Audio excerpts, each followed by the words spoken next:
Welcome back. Actor Noah Wyle has a new TV movie coming out just at the right time. He's playing the Librarian again in the third movie of the franchise. He's fighting vampires this time out at a time when vampires are popular at the box office. That's right, and Noah talked about it with an unashamed fan, our own Norma Holland. Oh my goodness. Okay, I'm not going to lie. We're talking to Noah Wyle today. Noah, my producer said to me, it's Wiley, the last name, and I said, oh, I know. I've been watching you forever, of course. We all remember you from your work on ER and, of course, other movies. And you've been in The Californians, White Oleander, Swing Kids, A Few Good Men. Your list You goes didn't see on and Californians. Nobody saw Californians. You're right, I lie. Okay, no, I did see it. No, I'm just kidding. It was on Netflix. It was, it was a free, if you order 3 movies, you I get hope free, it was free. Another free. Hey, and you were in it, okay. All right, I'm so glad to talk to you. Okay, I'll stop being a fan and I'll be a journalist for once. All right. Okay. You've got this great role in this new show called Librarian, Curse of the Judas Chalice. Is that correct? That is correct. Okay. Talk about your role. Now, vampires are hot, okay? Vampires are really hot right now. What with HBO's True Blood, and of course, we've got that other movie out right now called Twilight. You're now in this movie. You play, I guess, the only person who can prevent vampires from taking over the world. Talk about that. He's like the king of the nerds. He's sort of like a brainy superhero who has to battle evil using his intellect. And this time around, I'm fighting vampires. They've resurrected the body of Dracula, and we're searching for this relic called the Judas Chalice, which is supposedly a cup made from the 30 pieces of silver given to Judas for betraying Christ, melted down into a chalice, which has all these special powers. And I have to find it before it falls into the wrong hands.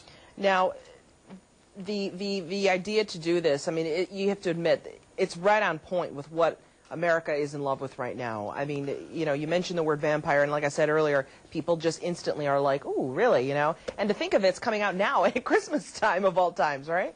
It's pure coincidence that we happen to tap into this theme that's very popular right now. But hopefully we'll pull some of the viewers that are fans of the Twilight series and True Blood in as well.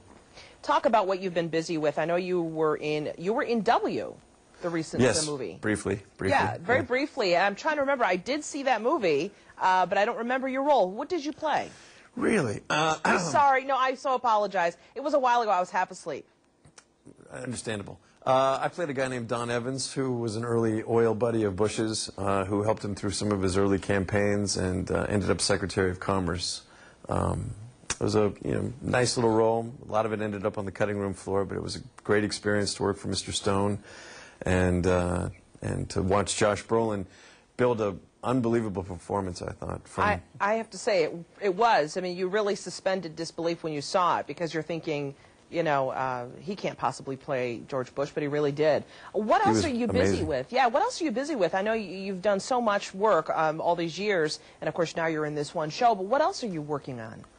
Oh, I've got a kind of a legal courtroom thriller directed by Rod Lurie called Nothing But the Truth, coming out, I think, December 17th.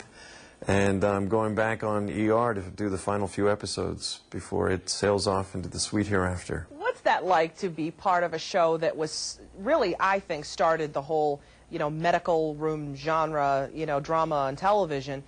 To be part of that and then to be asked back. We sort of reinvented the wheel with our show back in the late 20th century. Well, for people like me who are in their 30s, that was really the first medical drama I remember watching, as an adult and watching with regularity. It's a character that I really am enjoying revisiting, and a group of people that they're more like family than crew and cast, and it was a very surreal. Yesterday was actually my first day back, and it was incredibly surreal. It was like I'd never left, and it was like I'd never been there as long as I had been there. It was it's an incredibly rich experience, and I'm going to be eternally grateful for having done that job, because it changed my life completely, and I'm happy to be part of writing the final chapter to it. You also are a busy philanthropist, I understand. Tell me about your work. What kinds of organizations or charities are you involved in?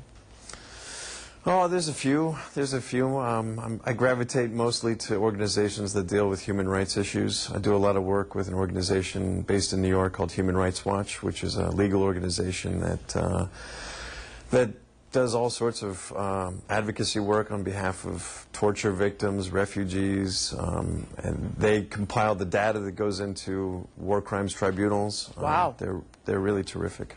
It's amazing you fit all of this into your busy schedule. You're making movies, you're on television, you're trying to save the world, trying to fight vampires. I love it. Thank you. And I coach soccer, and I make lunch. Oh my gosh. Do you make good peanut butter and jelly sandwiches? My son doesn't like peanut butter, oddly enough. Okay, Yeah, all right. strange. Multi-talented, multifaceted. Noah Wyle, thank you so much for your time. We really appreciate it, and good luck to you. It's entirely my pleasure. Thank you. The Librarian airs Sunday, December 7th at 8 o'clock. Make sure you catch it on TNT. Thanks so much.